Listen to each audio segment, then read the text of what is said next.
Inside the Chicago ICE officers, they have attacked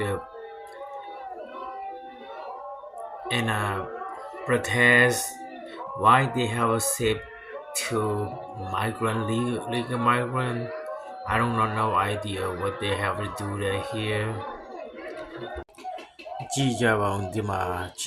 Illinois ထဲမှာပေါ့နော် Chicago ထဲမှာတော်တော်ကိုရှောက်ရေးမပါတဲ့တကယ်ဆန္ဒပြမှုတွေရှောက်လုပ်ကြတယ်ပြည်သူလူထုတွေကိုမငြိမ်မသက်အောင်ဒါ Democratic Party ရဲ့ဒါလှုပ်ဆောင်မှုကအရင်ကိုတော်တော်ရှုပ်ပွားအောင်သူတို့လှုပ်ဆောင်ကြတာအမှန်ဆိုတော့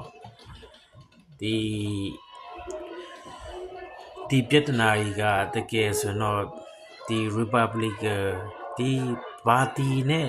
တိတ်မဆိုင်ဘူးလို့ကျွန်တော်မြင်တယ်။ဘာဖြစ်လို့လဲလို့ဒီ Republican ကြတော့သူတို့ကနိုင်ငံအသွင်ကိုလုံးဝ clear လုပ်ဖို့သူက promise ပေးတာကတော့ Donald Trump ကသူ2024မှာပေါ့နော်သူမဲဆွယ်တော့မှလည်းသူပြောပေးတာဒီဟာတွေကိုသူလှုပ်ဖို့ကသူ့မှာတာဝန်ရှိတယ်ဆိုသူကြိုပြီးတော့ပြောပေးတာအဲ့ဒါကိုအခုကဘယ်လိုဖြစ်ကုန်ပြီမှဒီလိုဒီမိုကရက်တစ်တွေကလူထုတွေကိုအဲ့လိုမျိုးပေါ့လေလှုပ်ပြီးတော့ပြည်သူလူထုတွေကိုဆန္ဒပြခိုင်းလိုက်ပြီးရင်Antifa လည်းရှိသေးတယ်တကယ်အစွန်းရောက်တကယ်လူတွေပြီးရင်ဒီနိုင်ငံမှာနေတယ်ကွာပါလက်စတိုင်းတို့ဒီအမျိုးပေါ့လေတော်အခြားသောနိုင်ငံနဲ့ဒုက္ခသည်နဲ့ရောက်ရှိလာတဲ့လူတွေပေါ့လေ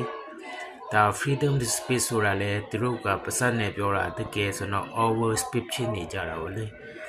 ဒါမဲ့ကြည့်ကြတဲ့လူတွေလည်းနားလည်လိမ့်မယ်လို့ထင်တယ်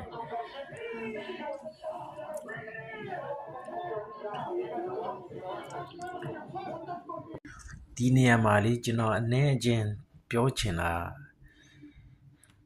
freedom to speech ဆိုတဲ့စကားလုံးကလေအမေရိကန်နိုင်ငံမှာ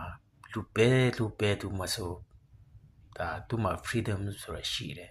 ဒါပေမဲ့အဲ့ freedom ကိုဒီလူတွေကတုံးချပြီးတော့နိုင်ငံကိုဖျက်ဆီးအောင်ကြိုးစားလာကြတယ်အဲ့ဒါကို तू ကဒီတမတော် trap သူတည်တယ်အဲ့တော့ तू က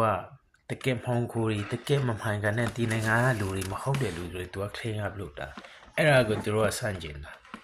ဒီလူတွေကိုဒီလိုလုပ်တာငါတို့မကြိုက်ဘူးပါညာဒါမှောင်ခိုလေဘယ်နိုင်ငံမှာဆိုကိုယ်နိုင်ငံမှာမှောင်ခိုလာဘယ်သူမှကြိုက်တာမှမဟုတ်တာအဲ့ဒါကိုတကယ်ဆိုးညစ်တဲ့အတွေးခေါ်တွေပေါ့နော်